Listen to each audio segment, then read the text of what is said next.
Hello ನಮಸ್ತೆ, welcome to ವಿದ್ಮಹಿ creations. ಇವತ್ತು ನಾನು ಕೈಗೊಜ್ಜು ಮಾಡೋದು ಹೇಗೆ ಅಂತ ಈ ವಿಡಿಯೋದಲ್ಲಿ ತೋರಿಸಿದ್ದೀನಿ. ಕೊನೆಯವರೆಗೂ ಸ್ಕಿಪ್ ಮಾಡದೆ ನೋಡಿ. ಇದು ನನ್ನ ಫೇವ್ರೇಟ್ ಅಂತಲೇ ಹೇಳ್ಬೋದು. ನೀವು ಕೂಡ ಮನೆಯಲ್ಲಿ ಟ್ರೈ ಮಾಡಿ ಇದನ್ನು. ಫಸ್ಟಿಗೆ ನಾನಿಲ್ಲಿ ಟೊಮೊಟೊನ ಮತ್ತು ಬದನೆಕಾಯಿನ ನಾನು ಸುಟ್ಕೊಂಡಿದ್ದೆ. ಹಳ್ಳಿ ಕಡೆ ಆದರೆ ಒಲೆಯಲ್ಲಿ ಸುಟ್ಕೋತಾರೆ. ಇಲ್ಲಿ ನಾನು ಗ್ಯಾಸ್ ಮೇಲೆ ಸುಟ್ಕೊಂಡು ಈ ಥರ ಒಂದು ಬೌಲ್ಗೆ ಹಾಕ್ಕೊಂಡು ನಾನು ಅದ್ರ ಸಿಪ್ಪೆ ಎಲ್ಲ ತೆಗೆದಿಟ್ಕೊಡ್ತಾಯಿದ್ದೀನಿ ಸೈಡಿಗೆ. ಆ ಸಿಪ್ಪೆ ಎಲ್ಲ ತೆಗೆದಿಟ್ಟಿದ್ದಾದಮೇಲೆ ನಾನು ಅದಕ್ಕೆ ಟೊಮೊಟೊ ಬದನೆಕಾಯಿ ಎರಡೂ ಸುಟ್ಟು ಇಟ್ಕೊಂಡಿದ್ದೀನಿ. ಸ್ವಲ್ಪ ಕೊತ್ತಂಬರಿ ಸೊಪ್ಪನ್ನ ಕಟ್ ಮಾಡಿ ಇಟ್ಕೊಂಡಿದ್ದೀನಿ. ಹಾಗೆ ಬೆಳ್ಳುಳ್ಳಿನ ಸೈಡಲ್ಲಿ ಸ್ವಲ್ಪ ದೊಡ್ಡದು ಒಂದು ಬೆಳ್ಳುಳ್ಳಿನ ಸುಲಿದು ಇಟ್ಕೊಂಡಿದ್ದೀನಿ. ಹಾಗೆ ಒಂದು ಪಾತ್ರೆಯಲ್ಲಿ ನಾನು ಹುಣಸೆಹಣ್ಣನ್ನ ನೆನೆಸಿಟ್ಟಿದ್ದೆ.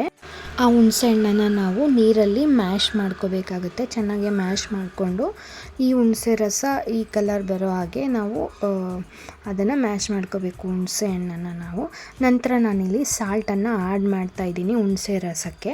ನಮಗೆ ಎಷ್ಟು ಟೇಸ್ಟಿಗೆ ಬೇಕೋ ಅಷ್ಟು ಸಾಲ್ಟನ್ನು ಆ್ಯಡ್ ಮಾಡ್ಕೋಬೇಕಾಗುತ್ತೆ. ನಂತರ ನೋಡಿ ನಾನಿಲ್ಲಿ ಬೆಳ್ಳುಳ್ಳಿನ ಜಜ್ಜಿಟ್ಕೊಂಡಿದ್ದೀನಿ. ಹಾಗೆ ಕೊತ್ತಂಬರಿ ಸೊಪ್ಪು, ಈರುಳ್ಳಿ, ಮೆಣಸಿಕಾಯಿನ ಹುರಿದು ಇಟ್ಕೊಂಡಿದ್ದೀನಿ. ಹಸಿಮೆಣ್ಸಿಕಾಯಿನ ಸ್ವಲ್ಪ ಕೊತ್ತಂಬರಿ ಸೊಪ್ಪನ್ನ ಕಟ್ ಮಾಡಿರೋದನ್ನ ಇಟ್ಕೊಂಡಿದ್ದೀನಿ. ನಂತರ ನಾನಿಲ್ಲಿ ಸಾಲ್ಟ್ ಆ್ಯಡ್ ಮಾಡಿದಾದಮೇಲೆ ನಾನು ಬೆಳ್ಳುಳ್ಳಿನ ಜಜ್ಜಿಟ್ಕೊಂಡು ಹಾಕೋತಾ ಇದ್ದೀನಿ. ಹಾಗೆ ಹಾಕ್ಕೊಂಡ್ರೆ ಅದು ಮ್ಯಾಶ್ ಮಾಡೋದಕ್ಕೆ ಕಷ್ಟ ಆಗುತ್ತೆ. ಅದಕ್ಕೆ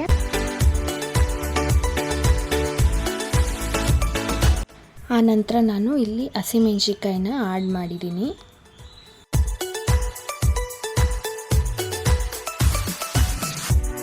ನಂತರ ಇಲ್ಲಿ ಸುಟ್ಟು ಸಿಪ್ಪೆ ತೆಗೆದಿರೋ ಟೊಮೊಟೊನ ಆ್ಯಡ್ ಮಾಡ್ತಾ ಇದ್ದೀನಿ.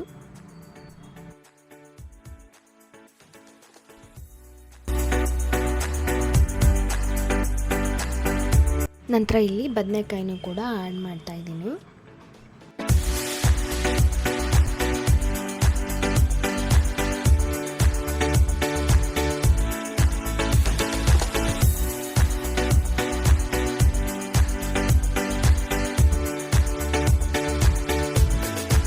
ಸಣ್ಣದಾಗಿ ಹಚ್ಚಿಟ್ಟಿರ್ತಕ್ಕಂಥ ಈರುಳ್ಳಿನ ಇಲ್ಲಿ ಆ್ಯಡ್ ಮಾಡ್ತಾ ಇದ್ದೀನಿ. ಇದು ಡಿಫ್ರೆಂಟ್ ಟೇಸ್ಟ್ ಕೊಡುತ್ತೆ.